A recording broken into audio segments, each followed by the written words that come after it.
Diabetes की बीमारी भारत में बेतहाशा बढ़ती जा रही है, जिसके कारण इसकी गिरफ्त में आ चुके व्यक्तियों को जीवन भर दवा लेने के अलावा कोई विकल्प नहीं रहता है। दवा की मात्रा भी निरंतर बढ़ती रहती है और बीमारी व दवा के दुष्परिणाम भी इंसान को भुगतने पड़ते हैं। धीरे धीरे यह गंभीर समस्याओं का कारण बन जाती है।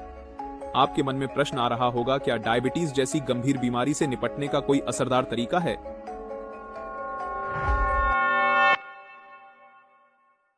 जी हां, आरसीएम लेकर आया है डायबिटीज रूपी बीमारी को धीरे धीरे बिना दवा के नियंत्रित करने में मददगार प्राकृतिक तत्वों से बना एक समाधान, जिसका नाम है त्रिकारा मधुसंयम रस।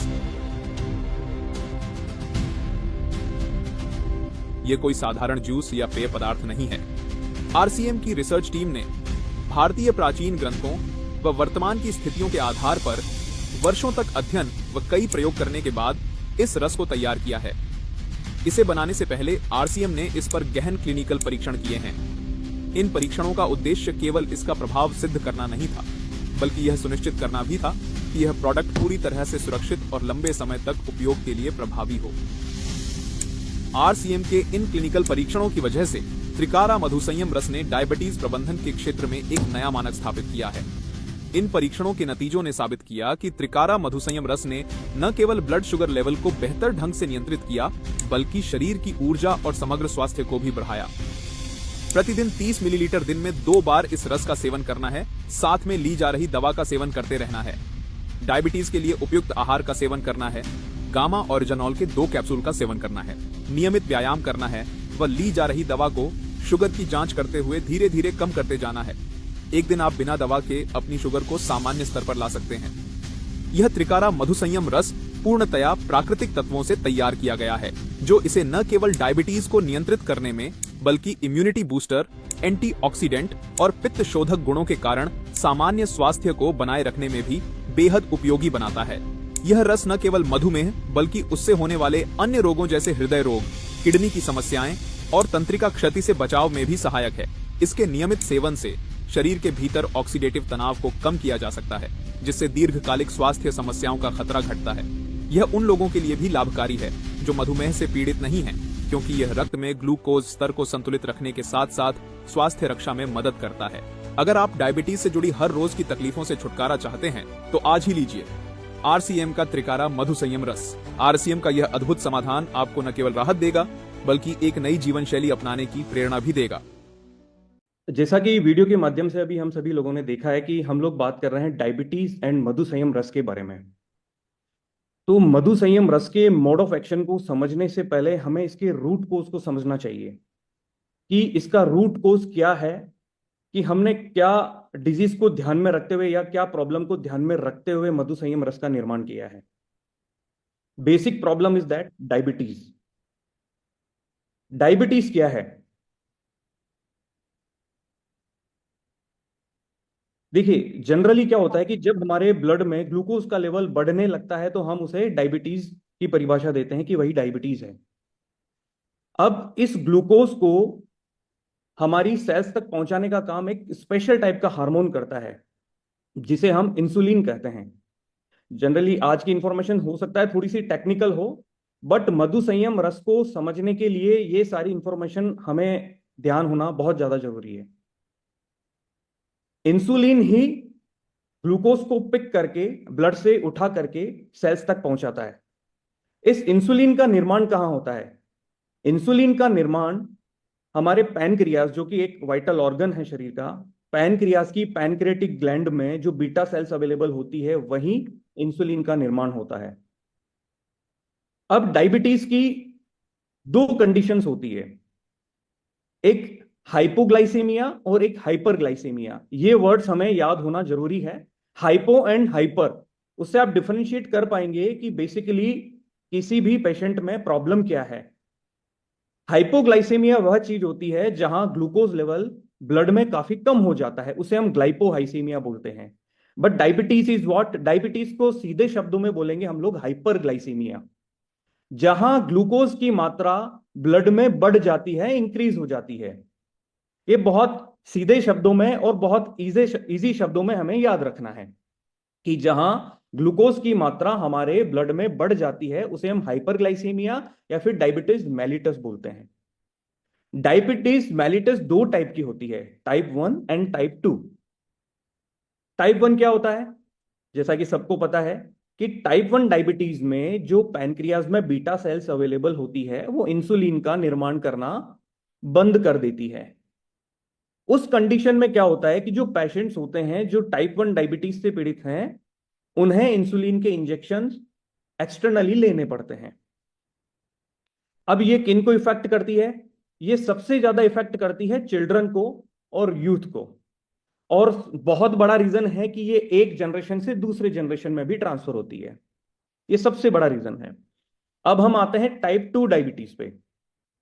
टाइप 2 डायबिटीज में क्या होता है, आपके शरीर में इंसुलिन का निर्माण तो बराबर हो रहा है, बट फिर भी ग्लूकोज का लेवल बढ़ा हुआ है। इसके पीछे के क्या रीजन है? इंसुलिन का निर्माण बराबर हो रहा है बट फिर भी ग्लूकोज लेवल बढ़ा हुआ है। कीप इन माइंड दैट इसके पीछे का सबसे बड़ा रीजन यह है कि जो इंसुलिन ग्लूकोज को पिक करके सेल्स तक पहुंचाता है यूटिलाइज होने के लिए एनर्जी में, वो सेल्स देखिए ओवर कैपेसिटी पे तो काम नहीं कर सकती है, वो एक लिमिटेड मात्रा में ही उस ग्लूकोज को एक्सेप्ट कर सकती है, एब्जॉर्ब कर सकती है। तो जब इंसुलिन का निर्माण बराबर हो रहा है, ग्लूकोज भी आ रहा है, तो इंसुलिन क्या करता है कि उस ग्लूकोज को उठाकर सेल्स की तरफ फेंकता है, ग्लूकोज को पिक किया सेल्स की तरफ ट्रांसफर करता है। तो उस कंडीशन में क्या होता है कि सेल्स ओवर द पीरियड सालों बाद एक रेजिस्टेंट बैरियर बना देती है इंसुलिन के अगेंस्ट में। क्यों? इंसुलिन अब चाहकर भी उस ग्लूकोज को जो हमारे ब्लड शुगर में आया है, ब्लड में आया है, उस ग्लूकोज को पिक करके सेल्स तक नहीं पहुंचा पा रही है। सेल्स ने उसके अगेंस्ट में एक वॉल खड़ी कर दी है। सीधे शब्दों में हम लोग ये समझे कि अभी हम लोग जहां बैठे हैं, आप उससे एक सेल समझ लीजिए और आपने दरवाजा बंद किया है, और आपके दरवाजे के बाहर की सिचुएशन को आप ये समझ लीजिए कि वहां इंसुलिन फ्लो हो रहा है, वहां हीमोग्लोबिन फ्लो हो रहा है, वहां ब्लड फ्लो हो रहा है। अब आप जिस रूम में बैठे हैं, या एज ए सेल आप उस रूम को अगर कंसिडर करेंगे ना, तो उस रूम की साइज के अकॉर्डिंग बाहर से आपके रूम के अंदर कोई मटेरियल आया, आपने वहां स्टोर किया, कोई मटेरियल आया, आपने वहां स्टोर किया, बट एक सिचुएशन ऐसी आ जाएगी कि एक आपका रूम पूरा ऑक्यूपाइड हो जाएगा। अब आपके पास रखने के लिए जगह नहीं रहेगी वहां पे।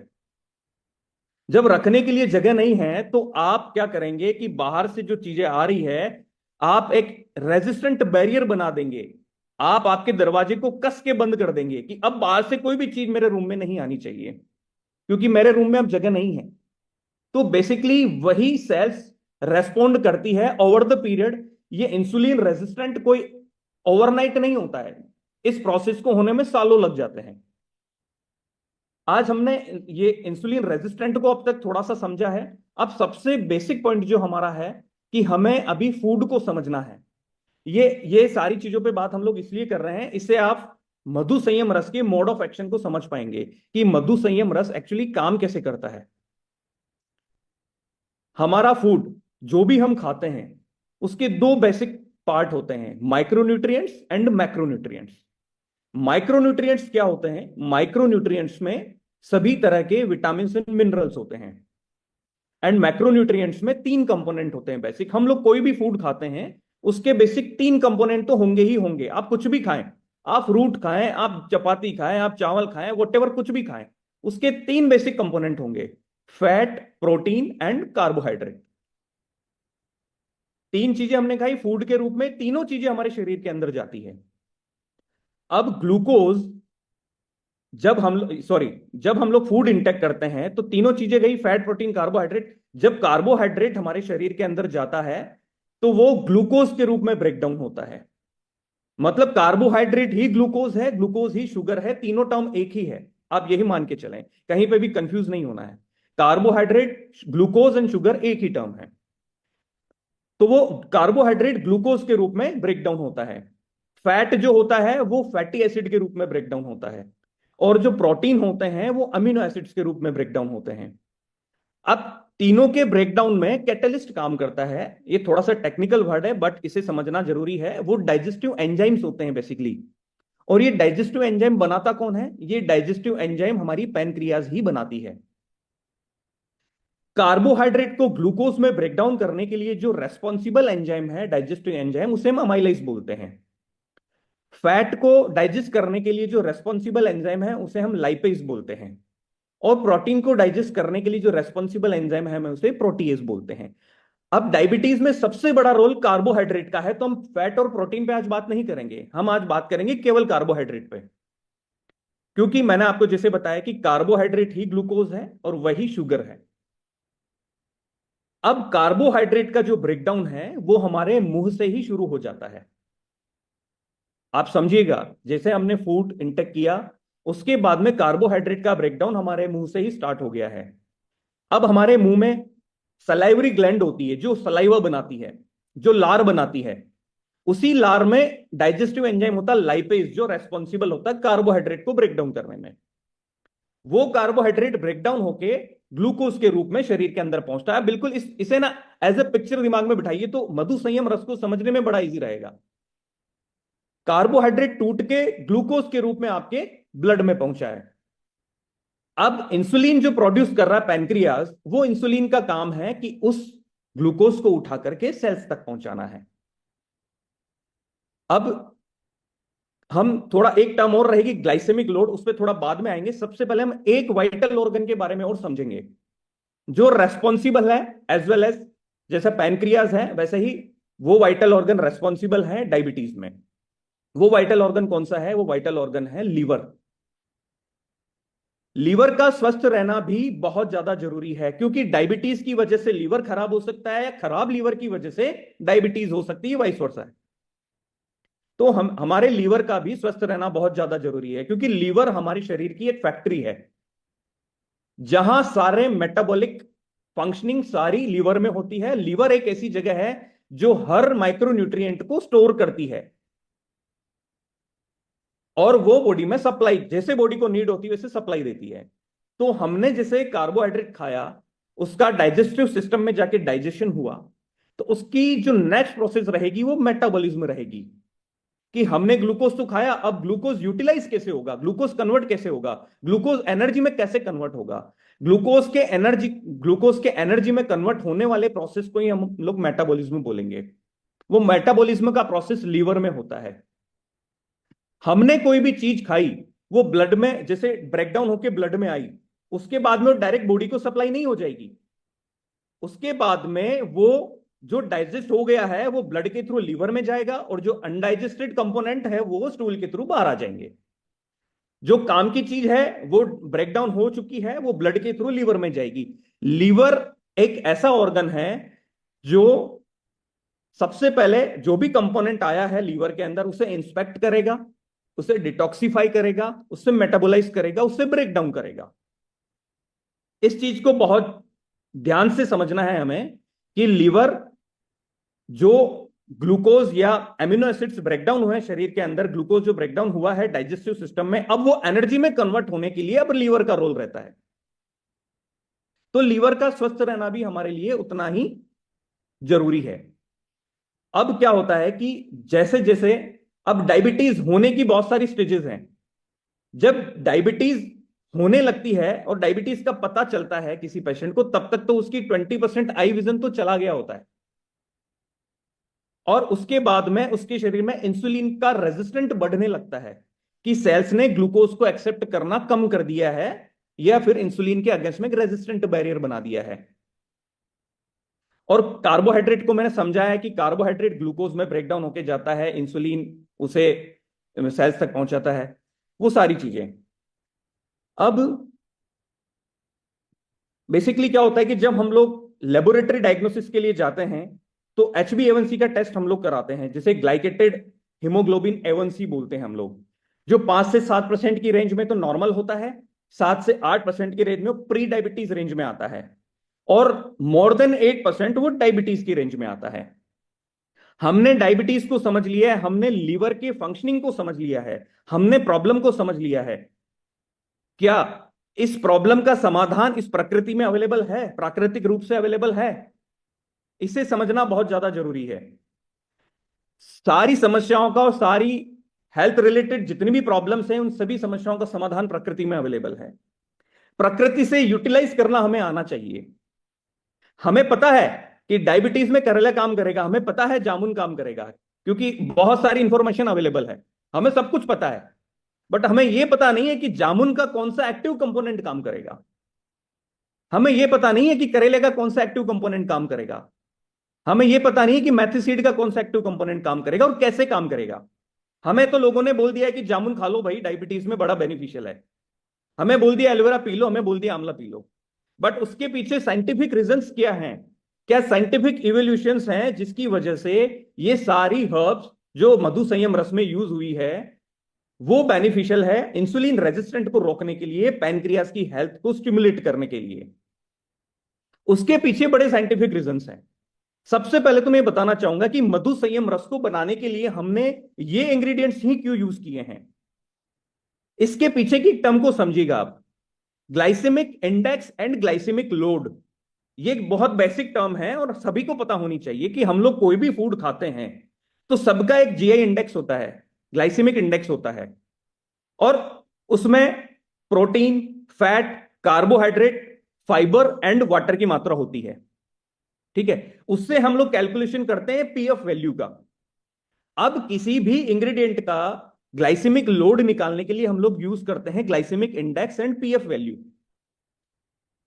अब एक डायबिटिक पेशेंट के लिए एक आइडियल ग्लाइसेमिक लोड कितना होना चाहिए कि उसे इंटेक करना है बीटा सेल्स को भी रीजनरेट करने के लिए? वैसे तो इंफॉर्मेशन बोलती है, साइंस बोलती है कि बिलो 100 होना चाहिए, और हम तो बोलते हैं कि बिलो 25 होना चाहिए, जिससे कि बीटा सेल्स भी रीजनरेट हो, बीटा सेल्स की हेल्थ में इंप्रूवमेंट हो, पैनक्रियाज हेल्थ में इंप्रूवमेंट हो। तो वो ग्लाइसेमिक लोड भी 25 से बिलो होना चाहिए। ये बहुत इंपॉर्टेंट टर्म है, क्योंकि हमारी डाइट में जितना ग्लाइसेमिक लोड बढ़ेगा उतनी ही हमारी बीटा सेल्स की ग्लाइसेमिक लोड हैंडलिंग कैपेसिटी कम होती जाएगी, बीटा सेल्स डेड होती जाएगी। जितना कार्बोहाइड्रेट हम लोग मेजर क्वांटिटी में खाएंगे उतना ग्लाइसेमिक लोड हमारे शरीर में जाएगा और बीटा सेल्स की ग्लाइसेमिक लोड हैंडलिंग कैपेसिटी कम होती जाएगी। तो हमें ऐसा क्यों करना है? हमने इस चीज का जो निदान निकाला है कि हमने जो इंग्रेडिएंट यूज किए हैं उनको बहुत साइंटिफिकली इवेल्यूट किया है कि उनकी ग्लाइसेमिक लोड काफी कम होना चाहिए। उसके बाद में जो हमने आपको जो सारी प्रॉब्लम्स बताई है और जो एक डायबिटिक पेशेंट खुद समझते हैं कि उनके शरीर में प्रॉब्लम क्या है, कि इंसुलिन ने रेजिस्टेंट बैरियर बना दिया है, सॉरी सेल्स ने रेजिस्टेंट बैरियर बना दिया है, इंसुलिन इनएक्टिव हो गया है, इंसुलिन को उसकी एक्टिविटी बहुत वीक हो गई है ग्लूकोज को पिक करने की, तो glycemic load must be less than 25। तो हमारे जितने भी इंग्रेडिएंट्स हैं उनका ग्लाइसेमिक लोड लेस देन 25 है, जिसे हमने कैलकुलेट किया है with the help of glycemic index and PF value. PF value is the sum of fat, protein and fibre. Fibre जिस इंग्रेडिएंट में होगा उसकी पीएफ वैल्यू भी कम आएगी। अब देखिए, हमारे पास जितने भी इंग्रेडिएंट हैं सब रिच सोर्स ऑफ फाइबर है, रिच सोर्स ऑफ फाइबर है, इनमें रिच एंटीऑक्सीडेंट हैं। अब ये एक अगेन एक टेक्निकल टर्म हम लोग यूज करेंगे, उसे हम बोलते हैं कि पॉलीफिनॉल्स। इन सभी में पॉलीफिनॉल पाया जाता है, वो क्योंकि हमारे शरीर में जो ऑक्सीडेटिव स्ट्रेस होता है उसे कम करते हैं। थोड़ा सा टेक्निकल है अगेन। ऑक्सीडेटिव स्ट्रेस क्या होता है कि जो इंसुलिन फ्री फ्लो कर रहा है, जो हमने जो देखा है कि रेटिनोपैथी जो होती है, जो आई की जो सेल्स होती है जो बहुत वीक होती है, ऑलरेडी बहुत थिन होती है, जो फ्री रेडिकल इंसुलिन जो as a free radical flow कर रहा है वो आपकी आई की सेल्स को भी डैमेज कर देता है। तो इस वजह से रेटिनोपैथी होती है। तो वो फ्री रेडिकल्स को स्टिमुलेट करना, उन्हें कम करना, ऑक्सीडेटिव स्ट्रेस को कम करना, उसके लिए हमें क्या चाहिए? एंटीऑक्सीडेंट चाहिए। ये सारे ingredients rich source of antioxidants हैं। जैसा कि मैंने आपको बताया कि हमने ये सारे इंग्रेडिएंट्स नॉर्मली नहीं पिक कर लिए हैं, हमने इनको स्टडी किया है और हमने इनके इफेक्ट्स को देखा है कि इनके जो एक्टिव कंपोनेंट है, जो फाइटोमोलिक्यूल्स है, जो फाइटोन्यूट्रिएंट्स हैं, वो कैसे काम करते हैं डायबिटीज के लिए, इंसुलिन रेजिस्टेंट में। जैसे सबसे पहला इंग्रेडिएंट हम लोग पिक करें तो जामुन। जामुन का जो एक्टिव कंपोनेंट है वो जंबोसाइन है एंड एंथोसाइनिन है। ये क्या करता है, इसका जो एक्टिव कंपोनेंट होता है वो हमारी सलाइवा में, जो मैंने आपको पहले बताया था कि हमारी सलाइवा में एक डाइजेस्टिव एंजाइम बनता है, उसे हम अमाइलेज बोलते हैं, जो कार्बोहाइड्रेट को ब्रेक डाउन करता है। जामुन का वही एक्टिव कंपोनेंट उसी अमाइलेज को ब्लॉक कर देता है। उसको ब्लॉक करने से क्या होता है कि कार्बोहाइड्रेट का ब्रेकडाउन बहुत स्लो हो जाता है और बहुत स्लो रेट पे वो ग्लूकोज में कन्वर्ट होता है। जब आपके शरीर में ग्लूकोज कम मात्रा में जाएगा तो इंसुलिन को भी उतना ही काम करना पड़ेगा, और इंसुलिन उतना ही ग्लूकोज उठा के सेल्स तक बनाए, तो धीरे धीरे सेल्स अपना रेजिस्टेंट बैरियर खत्म करेगी इंसुलिन को लेकर। कि सारा जो काम है कि हमें कार्बोहाइड्रेट के ब्रेकडाउन को स्लो डाउन करना है। ये एक साइंटिफिक इसके पीछे रिसर्च है कि जो हम लोग खा रहे हैं, जो हम लोग इंटेक कर रहे हैं, उस कार्बोहाइड्रेट के ब्रेकडाउन को बड़ा स्लो डाउन कर देना है। ग्लूकोज कम मात्रा में जाएगा, इंसुलिन उसे पिक करेगा और सेल्स तक पहुंचाएगा। सेल्स के पास भी उसकी कैपेसिटी के अकॉर्डिंग ही ग्लूकोज पहुंच रहा है, तो सेल्स अपना रेजिस्टेंट बैरियर धीरे धीरे धीरे धीरे कम करती जाएगी। तो आपके ब्लड में जो शुगर का लेवल आपको अभी दिख रहा है वो धीरे धीरे धीरे धीरे कम दिखेगा ओवर द पीरियड। हो सकता है 15 दिन में कम दिखे, हो सकता है 30 दिन में कम दिखे। ये मैं फास्टिंग शुगर की भी बात कर रहा हूं, ये मैं पीपी शुगर की भी बात कर रहा हूं, एज वेल एज HbA1c, जो ग्लाइकेटेड हीमोग्लोबिन A1c होता है, उसकी वैल्यू भी आपकी, अगर आप डायबिटिक हैं तो आप प्री डायबिटिक रेंज में आएंगे, और अगर आप प्री डायबिटिक रेंज में हैं तो आप नॉर्मल रेंज में आएंगे, क्योंकि आपने क्या किया कि कार्बोहाइड्रेट के ब्रेकडाउन को स्लो डाउन कर दिया है। और जो सेल्स की जो बैरियर बनी है, सेल्स ने जो बैरियर बनाया है, सेल्स ने अपना बैरियर हटा दिया है, धीरे धीरे कम किया है। तो इंसुलिन ने ग्लूकोज पिक करके सेल्स में ट्रांसफर कर दिया, वही ग्लूकोज सेल्स यूटिलाइज करेगी एज एन एनर्जी। देखिए, कार्बोहाइड्रेट एज ए फ्यूल काम करता है हमारे शरीर के अंदर। अगर हमारे शरीर में कार्बोहाइड्रेट नहीं है तो हमें एनर्जी नहीं मिलेगी। अगर ग्लूकोज कम मात्रा में हो जाएगा ना तो हमें बहुत ज्यादा दिक्कतें होगी। तो ग्लूकोज तो होना जरूरी है, बट एक सर्टेन लिमिट तक, जितना कि इंसुलिन उसे पिक करके सेल्स तक पहुंचाए, सेल्स उसे वो रेजिस्टेंट बैरियर ना बना पाए। राइट नाउ नेक्स्ट कंपोनेंट है हमारा एलोवेरा। एलोवेरा में जो एक्टिव कंपोनेंट होते हैं वो पॉलीसेकेराइड्स, ग्लूकोमेनन, एसमेनन, यह भी एंटीऑक्सीडेंट होते हैं और यह भी आपके ग्लूकोज लेवल को मेंटेन करते हैं और पैनक्रियाज की हेल्थ को भी स्टिमुलेट करते हैं। नेक्स्ट बहुत इंपॉर्टेंट है आंवला। हमने सबने सुना है, हमें पता है, हर व्यक्ति को पता है कि it's a rich source of vitamin C. Again it's a rich source of fibre. Again it's a rich source of polyphenols, flavonoids and tannins. जो टैनिन कंटेंट है, हमने आंवला यूज किया है, बट आंवला का जो एक्टिव कंपोनेंट है, फाइटोन्यूट्रिएंट है, हमने टैनिन यूज किया है। क्यों? उसी टैनिन का यूज है कि वो अगेन कार्बोहाइड्रेट के ब्रेकडाउन को स्लो डाउन करेगा और इंसुलिन को स्टिमुलेट करेगा, पैनक्रियास को स्टिमुलेट करेगा, उसी ग्लूकोज को पिक करके सेल्स तक पहुंचाएगा। सेल्स धीरे धीरे अपनी एक्टिविटी बहुत अच्छे से इंसुलिन के अगेंस्ट में करेगी, इंसुलिन को अच्छे से रेस्पॉन्ड करेगी और इंसुलिन अच्छे से ग्लूकोज को सेल्स तक पहुंचा पाएगा और वो ग्लूकोज यूटिलाइज होकर एनर्जी में कन्वर्ट होगा। तो सारे कंपोनेंट इसी तरीके से काम करते हैं। अगेन नेक्स्ट जो कंपोनेंट है हमारा मेथिसीड। मेथिसीड में सॉल्यूबल फाइबर होता है और इसका एक्टिव कंपोनेंट ट्राइगोनेलिन होता है। ठीक है, यह भी आपके डाइजेस्टिव सिस्टम को या डाइजेस्टिव प्रक्रिया को थोड़ा स्लो कर देता है, ब्लड शुगर को धीरे धीरे कम करता है। टाइप 2 डायबिटीज में हम समझ रहे हैं ना कि इंसुलिन रेजिस्टेंट बन चुका है, तो वो सारी प्रक्रियाओं पे ये सारे इंग्रेडिएंट काम करते हैं। तो हम मधु संयम रस में एक आम इंग्रेडिएंट नहीं ऐड करके हमने फाइटोन्यूट्रिएंट्स ऐड किए हैं, फाइटोमोलिक्यूल्स ऐड किए हैं, जो बहुत अच्छे तरीके से एक्टिवली रेस्पॉन्ड कर सके, एक्टिवली सेल्स को उस तरीके से बूस्टअप कर सके कि वो ग्लूकोज को एक्सेप्ट करें और अपना इंसुलिन रेजिस्टेंट बैरियर को खत्म करें। यही फाइटोमोलिक्यूल्स आपको शरीर में ऑक्सीडेटिव स्ट्रेस को भी कम कर रहे हैं और बाकी जो दूसरी प्रॉब्लम्स भी हो रही है, लीवर के स्वास्थ्य को भी अच्छे से बना के रख रहे हैं। राइट, अब हमने ये कर ली सारी थ्योरेटिकल बातें। ठीक है, इसके पीछे एविडेंस क्या है? थ्योरेटिकल बात नहीं है। वैसे तो नॉर्मली जो मार्केट में चल रहा है वो ऐसे चल रहा है कि हमने आमला डाल दिया, मेथी डाल दिया, ये डाल दिया, बट हमने तो सारे फाइटोन्यूट्रिएंट्स डाले हैं, फोर्चो डाले हैं। अब ये सारी बातें तो हमने कर ली, अब इसके पीछे का एविडेंस क्या है हमारे पास में? सर एविडेंस तो पेपर पे आते तभी सब लोग ट्रस्ट करते हैं ना सर, जब लोगों को फायदा पहुंचता है तभी ट्रस्ट होता है ना सर। तो हमने 90 डेज का क्लिनिकल ट्रायल कंडक्ट करा है 70 पेशेंट्स पे। 70 पेशेंट्स पे सिंगल आर्म क्लिनिकल ट्रायल हम लोगों ने रन करा है। ये प्रोसेस काफी टाइम से चल रहा है हमारा। हमने इंटरनल ट्रायल्स भी रन किए हैं, हमने क्लिनिकल ट्रायल्स भी रन किए, जो रैंडम पेशेंट्स हम लोगों ने पिक किए जिन्हें हम नहीं जानते हैं।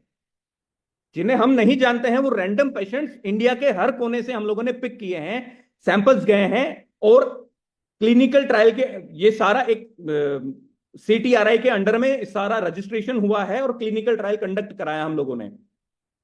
तो ये है सर प्रैक्टिकल इंफॉर्मेशन और प्रैक्टिकल रिजल्ट्स सामने, कि जहां हमने HbA1c के रिजल्ट्स को 20%, 18 to 20% तक सुधारा है। ये 30 डेज का मैं अगर एक रिजल्ट की बात करूं तो 7 से 4 पेशेंट का जो हमने फॉलोअप लिया था, तो उनके एलोपैथिक मेडिसिन भी डॉक्टर ने बंद करने के लिए बोल दिए थे। Allopathic medicine is what? Metformin. Metformin के नुकसान क्या है सर? मेटफॉर्मिन आप लेंगे, एक छोटी सी गोली लेंगे, अगेन वो कार्बोहाइड्रेट के ब्रेकडाउन को स्लो डाउन करेगा, ग्लूकोज में धीरे से स्लो करेगा, धीरे से ब्रेकडाउन करेगा। बट मेटफॉर्मिन का नुकसान यह है कि वो लीवर जो स्टोर कर रहा है ग्लूकोज को, तो वो उस प्रोसेस को बंद कर देगा, उससे आपकी सेल्स टिश्यूज को डैमेज होगा। हम ये किसी से कंपेयर नहीं कर रहे हैं, बट ये सच्चाई है, ये साइंटिफिकली प्रूवन है कि ये मेडिसिन से ये नुकसान होते हैं। But what we are doing, हमने HbA1c के लेवल को 18 to 20% तक कम किया है, हमने फास्टिंग प्लाज्मा को 26% तक कम किया है, और हमने PP ग्लूकोज को 32% तक कम किया है, जो कि अपने आप में बहुत अच्छे और जबरदस्त रिजल्ट्स हैं। और यह 90 दिनों तक चलने वाला क्लिनिकल ट्रायल था, जिसमें किसी भी पेशेंट को कोई साइड इफेक्ट नहीं हुआ। इवन उनकी लाइफस्टाइल में बहुत सुधार हुआ, उन्होंने भी कुछ चेंजेस किए। देखिए, सबसे पहली चीज, पहला पॉइंट ये कि food is the first line of health care. अगर हमारा फूड अच्छा होगा तो हम लोग, और हमारी लाइफस्टाइल अच्छी होगी तो हम लोग किसी भी बीमारी से निजात पा सकते हैं। तो एक बेसिक नॉलेज और एक डिसिप्लिन, वो अगर हम लोग फॉलो करेंगे तो हम किसी भी बीमारी से, कोई भी बीमारी, उससे निजात पा सकते हैं। प्रॉपर नेचुरल मेडिकेशंस हमारे लिए बहुत ज्यादा जरूरी है।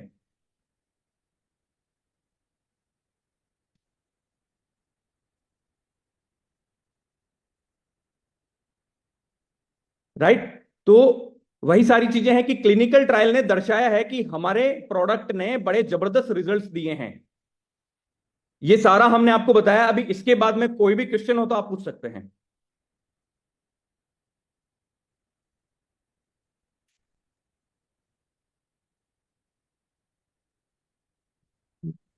स्क्रीन शेयर थोड़ा बंद कर दीजिए।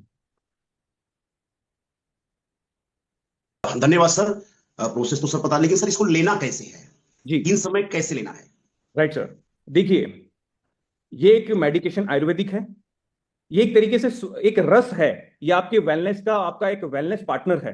ठीक है? इसे यूज ऐसे करना है कि किसी भी आयुर्वेदिक मेडिसिन को हम जैसे यूज करते हैं किसी भी रस को, तो हमें एम्प्टी स्टोमक लेना है इसे, 30 ml morning and 30 ml evening with warm water.